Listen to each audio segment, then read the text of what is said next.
There's a great deal of, I think, to some extent, unnecessary conversation about keeping the Sabbath, literally, the holy days and the new moons. I would think we could move beyond all of that quite easily if we would listen carefully to both Jesus and especially Paul, who in Galatians could not have been more explicit. I want to say to you flat out, there is a law of God which you should not keep. I repeat, you should not be keeping certain aspects of Torah. Jesus indeed said, I didn't come to destroy the law and the prophets. I came to fulfill them. A great deal is involved in that marvelous word, fulfill. Jesus himself said, you've heard that Moses said you could have certain reasons for divorce, but I'll tell you something different. Moses was wrong on that point. So, which part of the Torah are you going to go back to? Jesus went back to Genesis for a tougher rule on divorce and remarriage. Jesus often spiritualized the law and hinted at a greater revelation given later by Paul. For example, people working in the temple break the Sabbath, Jesus said, and I'm here as one greater than the temple. He said that it was possible to eat the showbread, which is absolutely illegal if you were David. These are hints at what becomes clearer later on. Let me tell you about what is clearer later on in the book of Galatians. Some of you will not like this, but please read that Sinai, that's the symbol of the Ten Commandments and the law of Moses, Sinai is bondage, according to Galatians. You know the verses, I'm sure. That actually a bondage and slavery attaches to the law as in Sinai. That's in Galatians chapter 4, 24 and 25. There he says there are two covenants, a first and a second. You want to stay away from that first covenant. It's been spiritualized. The Sabbath day you should be keeping every day. You'll find in 1 Corinthians 5 that Paul says Jesus is our Passover. And we're now observing the unleavened bread of genuineness and truth. Do you hear the spiritualizing there? Nothing about keeping the Sabbath literally. Colossians 2, 16 and 17 is the end of all obligatory Sabbath keeping. Do not let anybody tell you what to do in the area of food and drink, in the area of annual holy day, monthly new moon, and weekly Sabbath, singular, weekly Sabbath day. Yes, the form is plural in the Greek, but as some of you who know some Greek fully recognize, sometimes because of the Aramaic Sabbata, which looked like a plural, the singular meaning of Sabbath comes over as a plural, but it's the weekly Sabbath day there. Those things are an equal shadow with absolutely equal status. Stay away from them, because you're putting yourself back under the shadow of the old covenant. And you might as well give up on Jesus. That's what Paul said in Galatians. You're denying the cross. You're saying the cross is not sufficient for me. Jesus, the risen Jesus at the right hand of the Father, is insufficient.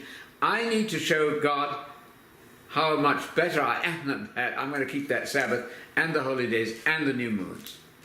So the Seventh-day Adventists, with great respect to them, but very much aware of the fact that their leader said that she was more than a prophetess, were completely mistaken when they chose to keep the weekly Sabbath but not the annual holy days and the new moons. You cannot do that. That is illogical.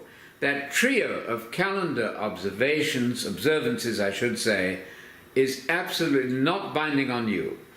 And you're denying then the new covenant if you insist on any of them. So don't say, well, I keep the Sabbath, but if I have to work, I work anyway. That's not Sabbath keeping. If you want to keep the Sabbath under the law of Moses, you're going to be stoned for picking up sticks on a Friday night. Let's be honest about that. Much preferred that you believe in Jesus as your Sabbath, the Sabbatismos in Hebrews, which is a rest that's coming in the future particularly, and you can have that rest in Jesus now, that you be keeping the festival not once a year, Paul said in 1 Corinthians, but all the time, in present progressive Greek tense there, Let's be festivalizing day by day by day. Let's be resting in Jesus day by day by day. Do not move out of the new covenant into the new. You are under the new covenant. Paul, I remind you, says in 1 Corinthians 9:21 that he, Paul, is not under the law. That's to say, under the law of Moses in the letter. You should be under the law of Messiah in the spirit. Paul says that very thing, 1 Corinthians 9. He's not under the letter of the law of Moses, but he's within the Torah of Messiah. If you want to insist on Torah, by all means do it. From Hebrews, we have better promises enacted, entourad on better promises. That's in Hebrews 8:6. Entourad on better promises. You must make the distinction between the Torah of Moses, which is dead for you, and the Torah of Messiah, which is very much living. To confuse those two covenants is to risk taking yourself away from the sacrificial death, which is beneficial, fully beneficial for you, to the risen Messiah, who is in your life now through the Spirit. It's the difference between the letter and the Spirit. Let me repeat, 2 Corinthians 3. Moses in the letter is over. The glory of Moses is nothing compared with the glory of the new covenant written in our hearts. So to say, well, I believe in the Ten Commandments needs some modification. First of all, the Sabbath was not given to Abraham or to Adam. It was given to Moses. Nehemiah has a very nice verse on that, where the Sabbath was expressly given not to the patriarchs, but to Moses. So it may feel very righteous and very much Jewish roots. And Jewish roots are good in terms of defining Jesus as Messiah and God as one. All of that's fine. But when it comes to this issue of covenants, it's time for us to recognize that Paul was a minister of the new covenant. Absolutely clear. And you must be then under that ministry of the new covenant, not under the law of Moses in the letter.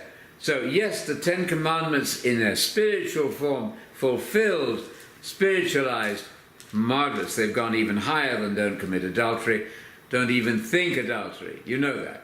Jesus did say, you've heard that it was said, so and so, but I'm telling you something even higher. We've moved into a new key here, like modulating in music. When you move into a new key, that's the Christianity of Jesus as amplified by Paul and the rest of the New Testament. Finally, this text. If you get circumcised in the flesh, Paul warned, a stark warning, you will be obliged to keep the whole law, don't do it. So all of you who are somehow drawn to a mixing of the covenants, please define before God and man, what is this whole law in Galatians chapter 5, which you must not keep in the letter. Make that clear, and we will have unity again on an otherwise unnecessarily complicated issue.